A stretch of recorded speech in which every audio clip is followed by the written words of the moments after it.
ಇನ್ನು ಸುಮಲತಾ ಅಂಬರೀಶ್ ಬಗ್ಗೆ ಸಚಿವ ರೇವಣ್ಣ ಟೀಕೆ ಮಾಡಿರುವ ವಿಚಾರಕ್ಕೆ ಸಂಬಂಧಪಟ್ಟಂತೆ ಪಿಡಬ್ಲ್ಯೂಡಿ ಸಚಿವ ಎಚ್.ಡಿ. ರೇವಣ್ಣ ವಿರುದ್ಧ ಕಲಬುರಗಿ ನಗರದಲ್ಲಿ ಪ್ರತಿಭಟನೆ ನಡೆಸಲಾಗ್ತಾ ಇದೆ. ಸುಮಲತಾ ಅಂಬರೀಶ್ ಬಗ್ಗೆ ಸಚಿವ ಎಚ್.ಡಿ. ರೇವಣ್ಣ ಕೇವಲವಾಗಿ ಮಾತನಾಡಿರುವಂತದ್ದು ಟೀಕೆಗೆ ಗುರಿಯಾಗಿದೆ. ಎಲ್ಲಾ ಕಡೆ ಕೂಡ ರೇವಣ್ಣ ಮಾತಿಗೆ ಆಕ್ರೋಶ ವ್ಯಕ್ತವಾಗಿತ್ತು. ಆದರೆ ರೇವಣ್ಣ ಆದಾಗ್ಯೂ ಕೂಡ ಯಾವುದೇ ಕ್ಷಮೆಯನ್ನ ಕೇಳುವಂತಹ ಒಂದು ಕೆಲಸವನ್ನ ಕೂಡ ಮಾಡಲಿಲ್ಲ. ಬದಲಿಗೆ ಧಿಮಾಕಿನ ಉತ್ತರವನ್ನೇ ಕೊಡ್ತಾ ಇದ್ರು. ತಾನು ಮಾತನಾಡಿರೋದು ಸರಿಯಾಗೇ ಇದೆ ಅಂತ ಹೇಳ್ತಾ ಮತ್ತಷ್ಟು ಸುಮಲತಾ ವಿರುದ್ಧ ಅವಾಚ್ಯ ಶಬ್ದಗಳಿಂದ ವಾಗ್ದಾಳಿಯನ್ನ ನಡೆಸಿದ್ರು. ಹೀಗಾಗಿ ಸುಮಲತಾ ಅಂಬರೀಶ್ ಬಗ್ಗೆ ಸಚಿವ ರೇವಣ್ಣ ಟೀಕೆ ಮಾಡಿರುವ ವಿಚಾರಕ್ಕೆ ಸಂಬಂಧಪಟ್ಟಂತೆ ಪಿಡಬ್ಲ್ಯೂಡಿ ಸಚಿವ ಎಚ್.ಡಿ. ರೇವಣ್ಣ ವಿರುದ್ಧ ಈಗ ಪ್ರತಿಭಟನೆ ವ್ಯಕ್ತವಾಗಿದೆ. ಕಲಬುರಗಿ ನಗರದಲ್ಲಿ ಎಚ್.ಡಿ. ರೇವಣ್ಣ ವಿರುದ್ಧ ಪ್ರತಿಭಟನೆ ನಡೆಸಲಾಗ್ತಾ ಇದೆ.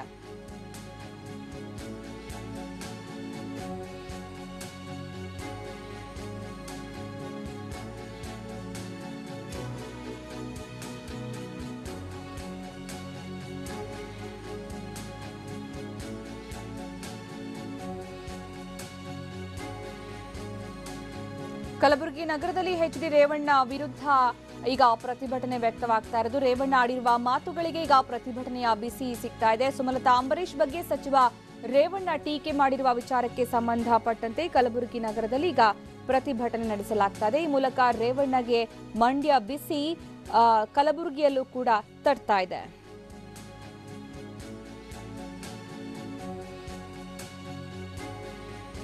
ಕಲಬುರಗಿ ನಗರದಲ್ಲಿ ಎಚ್.ಡಿ. ರೇವಣ್ಣ ವಿರುದ್ಧ ಪ್ರತಿಭಟನೆ ನಡೆಸಲಾಗ್ತಾ ಇದೆ. ಸುಮಲತಾ ಅಂಬರೀಶ್ ಬಗ್ಗೆ ಸಚಿವ ರೇವಣ್ಣ ಆಡಿರುವಂತಹ ಮಾತು ಅದು ಕೂಡ ಎಲ್ಲರ ಒಂದು ಆಕ್ರೋಶಕ್ಕೆ ಕಾರಣವಾಗಿತ್ತು. ಅಂದ್ರೆ ಅಂಬರೀಶ್ ತೀರಿ ಹೋಗಿ ಇಷ್ಟು ಸ್ವಲ್ಪ ಸಮಯದಲ್ಲೇ ಈ ರಾಜಕೀಯ ಬೇಕಿತ್ತ ಅನ್ನುವಂತಹ ವಿಚಾರ ಏನಿತ್ತು. ಅದ್ರ ಜೊತೆಗೆ ಸಿನಿಮಾದಲ್ಲಿ ಕಣ್ಣೀರು ಹಾಕ್ತಾ ಇದ್ರು, ಈಗ ಮಂಡ್ಯಕ್ಕೂ ಬಂದು ಕಣ್ಣೀರು ಹಾಕ್ತಾ ಇದ್ದಾರೆ ಅನ್ನುವಂಥದ್ದು, ಡ್ರಾಮಾ ಮಾಡ್ತಾ ಇದ್ದಾರೆ ಅನ್ನುವಂತಹ ಹೇಳಿಕೆ ಆಗಿರಬಹುದು.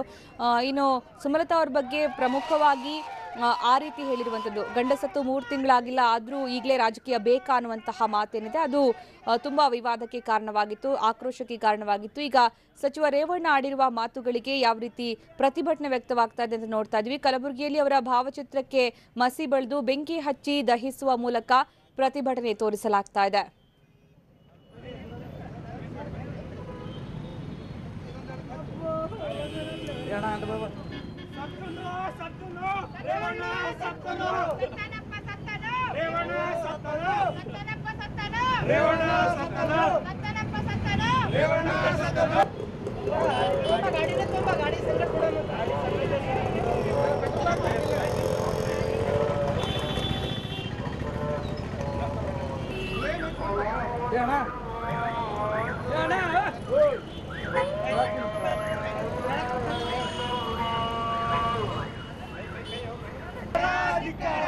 ಎಚ್.ಡಿ. ರೇವಣ್ಣ